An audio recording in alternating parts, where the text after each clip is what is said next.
الحمدللہ وکفا وسلام علی عبادہ الذین اصطفیٰ اما بعد فاعوذ باللہ من الشیطان الرجیم بسم اللہ الرحمن الرحیم یا ایہا الذین آمنوا اتقوا اللہ وذروا ما بقی من الربا ان کنتم مؤمنین فإن لم تفعلوا فاذنوا بحرب من اللہ ورسولہ رب اشرح لی صدری ویسر لی امری واحلل عقدۃ من لسانی یفقہوا قولی صدق اللہ العظیم۔ حاضرین، گزشتہ گفتگو میں ہم نے پیپر کرنسی تک پہنچے تھے کہ پیپر کرنسی کرتی کیا ہے اور پیپر کرنسی کی بنیاد پہ سود کا جو پورے کا پورا نظام ہے اس نے پوری دنیا کو کیسے جکڑا ہوا ہے۔ آرٹیفیشل کریڈٹ کریشن جو ہوتی ہے یہ بینک کا بڑا کمال کی بات ہے۔ اصل میں ہوا یہ تھا کہ جس وقت پیپر کرنسی کافی حد تک چلنے لگی تو ریاستیں اس وقت تک سونے اور چاندی کا سکہ جو تھی وہی چلاتی تھی۔ آپ کے بزرگوں سے پوچھ لیجئے گا، پاؤنڈ جو تھا وہ سونے کا ہوتا تھا اور چاندی کا سکہ ہوتا تھا، جو 1940s تک رہا ہے۔ لیکن ساتھ ساتھ بینک جو تھے وہ کاغذ کے نوٹ جاری کیا کرتے تھے، اور کاغذ کے نوٹ کی بنیادی وجہ یہ ہوتی تھی کہ جس طرح بھی کاغذ کے نوٹ ہوں گے اس کے پیچھے دولت موجود ہونی چاہیے۔ ایک آدمی اتنے ہی نوٹ جاری کر سکتا تھا جتنا اس کے پاس چاول ہوگا، جتنا اس کے پاس چینی ہوگی، جتنا اس کے پاس گندم ہوگی، جتنا سونا ہوگا، جتنی چاندی۔ اس کو کہتے ہیں انٹرنسک ویلیو آف دی منی۔ کسی چیز کی جو قیمت ہے اس چیز کے اندر ہونی چاہیے، اس کے باہر نہیں ہونی چاہیے۔ یہ آرٹیفیشل کریڈٹ کریشن جو ہے اس لیے کی گئی ہے کہ ہم دنیا کو جس کرنسی کو چاہیں جب چاہیں مضبوط کر کے دنیا کے وسائل پہ قبضہ کر لیں۔ نارمنڈی جس دن فتح ہوا ہے اس سے اگلے دن برٹن ووڈ میں ایک میٹنگ کال کی گئی 48 ملکوں کی، جنہوں نے سیکنڈ ورلڈ وار کے اندر فتح حاصل کی تھی 1945 میں، اور انہوں نے کہا اب آئندہ کوئی بھی ملک سونے کے اور چاندی کے سکے نہیں جاری کرے گا بلکہ کاغذ کے نوٹ جاری کرے گا، اور اس کے لیے انہوں نے IMF اور ورلڈ بینک کو تشکیل دیا۔ اور یہ کاغذ کے نوٹ جو ہیں یہ اتنے ہی جاری کرے گا جتنے ان کے پاس سونا موجود ہے، اس لیے لکھا ہوتا ہے اندو طلب کو مطالبے پر ادا کرے گا۔ لیکن اگر کوئی ملک جاری کرنا چاہے تو ہم اس کو ڈیفیسٹ فائنانسنگ کہہ دیں گے، جسے کہتے ہیں کہ وہ اس نے ضرورت سے زیادہ، جسے کہتے ہیں انفلیشن۔ اب رسول اللہ صلی اللہ علیہ وسلم نے فرمایا کہ نہیں، تم تجارت کرو گے سونے کے اندر، چاندی کے اندر، کھجور کے اندر، جو کے اندر، چاول کے اندر اور نمک کے اندر۔ ان میں سب سے بڑا نقدین جس کو کہا گیا وہ سونے اور چاندی کے اندر۔ بکری رسول اللہ صلی اللہ علیہ وسلم کے زمانے میں بھی 1 دینار کی تھی، بکری آج بھی 1 دینار کی ہے، باقی سب نواشی و زرداری کا کاغذ ہے۔ اب یہ کیوں کیا جاتا ہے؟ یہ کیا اس لیے جاتا ہے کہ آپ نے بھی 500 ارب خریدنے ہیں، اس نے بھی 600 ارب ڈالر خریدنے ہیں، آپ مارکیٹ سے ڈالر خریدتے ہیں کوئی 200 ارب یا 2000 ارب کے خرید لیتے ہیں، 2 ٹریلین ڈالر خرید لیتے ہیں۔ یہ 2 ٹریلین ڈالر 1 لاکھ کی بہترین سیاہی کے اندر جا کے چھپ جاتے ہیں۔ اب یہ 2000 ارب ڈالر لے کے آپ کیا خریدنے جاتے ہیں؟ تیل۔ تیل کس کا ہے؟ سعودی عرب کا۔ تیل کس کا ہے؟ قطر کا۔ تیل کس کا ہے؟ بحرین کا۔ اب اگر آج یہ اعلان ہو جائے کہ ہم تیل جو ہے وہ پاکستان کے روپے میں بیچیں گے تو 1 روپے کے 100 ڈالر مارکیٹ میں ہو جائیں،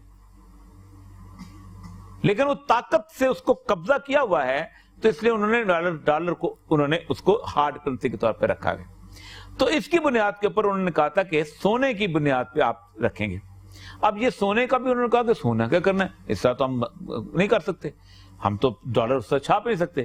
تو 1971 میں ڈیگول جو تھا فرانس کا صدر، وہ ایک دن چلا گیا نکسن کے پاس، اور نکسن سے اس نے کہا کہ مجھے میرے پیسے دے دو، 2 ارب ڈالر آپ کے پاس ہیں، اس کو سونا دے دو۔ تو اس نے کہا یہ پرومس تو ہم نے نہیں کیا کہ ہم تمہیں سونا دیں گے۔ انہوں نے کہا تم برٹن ووڈ ایگریمنٹ پڑھو۔ پھر دوبارہ برٹن ووڈ ایگریمنٹ ہوا اور اس میں کہا گیا کہ اب سونا نہیں کہا جائے گا، اب ہم good will of the country بتائیں گے۔ اور اس کے لیے انہوں نے بینک آف انٹرنیشنل سیٹلمنٹ کو ایک ذمہ داری دی کہ تم بتاؤ گے کس ملک کی کرنسی کتنی اچھی ہے۔ تو سب سے زیادہ تیل ہے نائجیریا کے پاس، سعودی عرب سے بھی 1.5 گنا تیل۔ نائجیریا کی کرنسی ویک ہے۔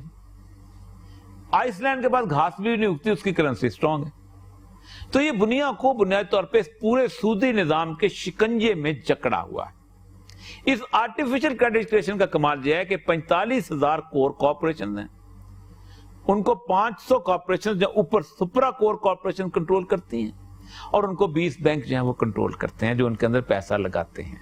اسی طرح ہمارے 323 ارب روپے کے سونے کے ذخائر ہیں، ہم نے کوئی 950 ارب روپے کے نوٹ جاری کیے ہوئے ہیں، اور بینکوں نے کوئی 17,000 ارب روپے. یہ وہ پورے کا پورا سودی نظام ہے. ایسے نہیں کہا اللہ نے حرب من اللہ و رسول ہی، اللہ اور اس کے رسول کے خلاف جنگ ہے. یہ سودی نظام کرتا کیا ہے؟ اس سودی نظام کی بنیاد کے اوپر استحصال چلتا ہے. اس سودی نظام کی بنیاد پر کارپوریٹ کلچر آتا ہے. اس سودی نظام کی بنیاد پر 50 لوگ دنیا کے ایسے آتے ہیں کہ جن کے پاس 65% دولت ہوتی ہے دنیا کی. اس سودی نظام کی بنیاد پر 425 لوگ وہ ہیں کہ جو اب جن کی دولت اگر دنیا میں تقسیم کر دی جائے تو نہ کوئی بھوکا ہو، نہ کوئی ننگا ہو، نہ کوئی ایسا شخص ہو جس کو پانی صاف نہ ملے، تعلیم نہ ملے، صحت کی سہولیات نہ ہوں، سڑکیں بہتر نہ ہوں. یہ دولت کے ارتکاز کو لے کے آتا ہے. اور اس کے ساتھ ساتھ یہ ہے کہ اس آرٹیفیشل کریڈٹ کریشن کی بنیاد پہ آپ لوگوں کو ایک ایسی دولت کی عادی بنا دیتے ہیں کہ جو دولت اسلام کے اندر قطعاً حرام ہے.